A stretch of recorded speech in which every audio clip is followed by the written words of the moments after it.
let's talk a little bit about your posting trot and if you have trouble keeping the tempo on a horse that rushes.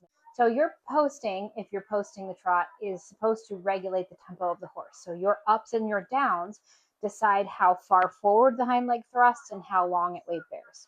So every time you're up, you're drawing the hind leg under. Every time you sit, you're setting it down on the ground and asking those joints to flex.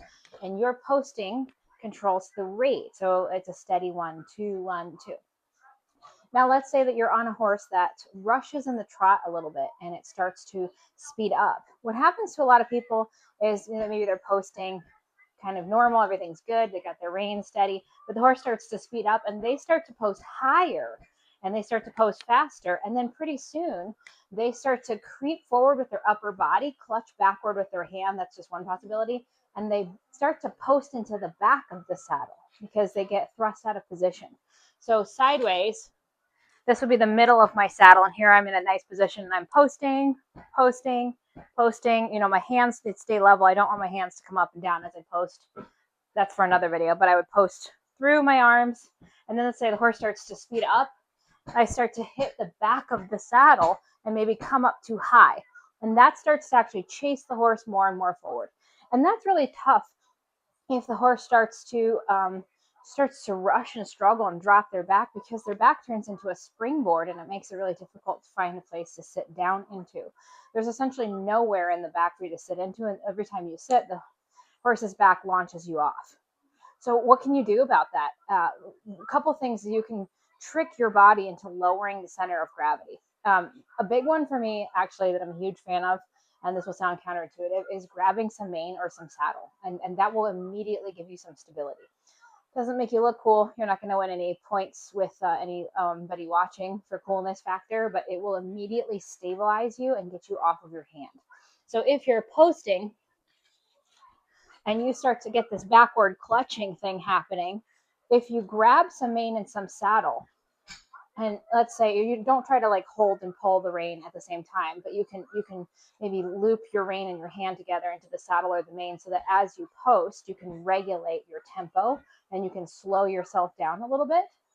Just make sure that this rein is not pulling the horse backward when you do that. So get the rein at an adequate length. The other thing you can do is what I call dropping your landing gear. So this is the first big one, is because as you're posting, if you're getting to the back of the saddle, your leg is going to swing forward on you. Your leg is going to swing forward on you, and you're going to end up hitting the back of the saddle, which is going to throw the horse forward. Okay. So if you drop your landing gear, you push your thigh down. And that basically lowers your center of gravity. Anytime your center of gravity comes up, your body starts to go into this fetal mode, and it makes you feel less stable, and you have no ability to control the horse's tempo or the horse's behavior, and it just makes you feel that much more out of control. And the more the horse gets out of control, the more we grip and clutch, right? So it just becomes this horrible cycle.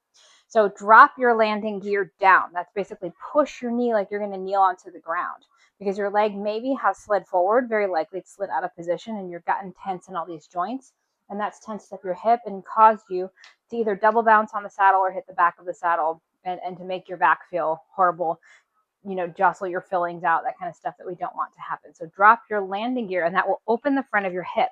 That's going to give you more mobility and more stability immediately. The second thing you can do is drop your elbows. And what I imagine is, if your elbows are here, then you're going to bring them to this L shape. If your elbows are here, you're going to bend them more. So if you're in fetal mode, let me get my reins back. If you're in fetal mode, you need to open your chest and drop your elbows like somebody handed you a heavy box. So if somebody handed me a box, I would carry it close to my body. I'm not going to carry it like this, and I'm certainly not going to carry it like this. I'm going to carry it like this. So that's how you're going to get your rein, because that stabilizes your core and it gives you a better fighting chance. So you get your reins, you drop your landing gear, and you get your elbows level. Now don't brace them backward and don't clutch, right? I know it's very tempting when the horse is rushy to clutch, but you're going to organize so that the front of you is tall, the back of you is nice and stable, your hip is nice and open, and as you post, you're going to will yourself through either holding the saddle or through stabilizing yourself to post a little lower and slower. And now here's the second part that's really important, is don't let your glutes get super, super tight here on you, because then you're not going to be able to get onto your 3-point seat, which we've talked about in the past. So as you come up, you want to imagine as you sit, you're trying to stay down. And what I often tell my students is like, imagine you're sitting into a hot bath and you kind of go, ah. And then when you come up, you don't want to get that far away from the horse's back, because a horse whose back is tight is going to spring load you like a jack in the box up and down.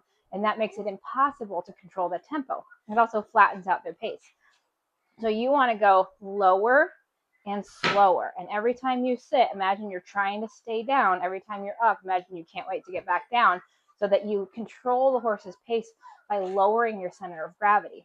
Another helpful thing is to put that horse onto a figure of some kind to help organize them while you're working on your seat. So you do those two things simultaneously. So you maybe go into some serpentines, or a 20-meter circle, or a 15-meter circle, or whatever you need to do.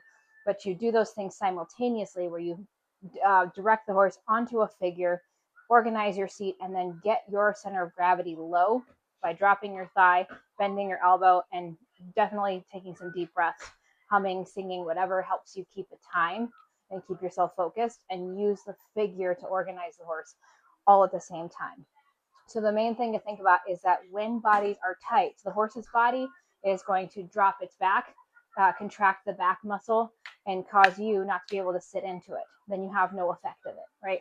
And when your body gets tense by being thrown all over the place, you're going to get into some form of contracting and losing your core stability. Your brain is going to feel unstable, and it's going to start to pull and retract. So you have to get yourself out of this loop by opening and dropping your center of gravity. So open and drop. Again, grab your saddle if you have to. Do whatever you need to do to bring yourself into that lower center of gravity, and use your figures to help bring the horse back to you. Because in riding, our job is to bring the horse into our balance and our tempo, and that's very difficult to do when the horse is throwing you all over the place when they lose their balance. So hopefully that one's helpful for you.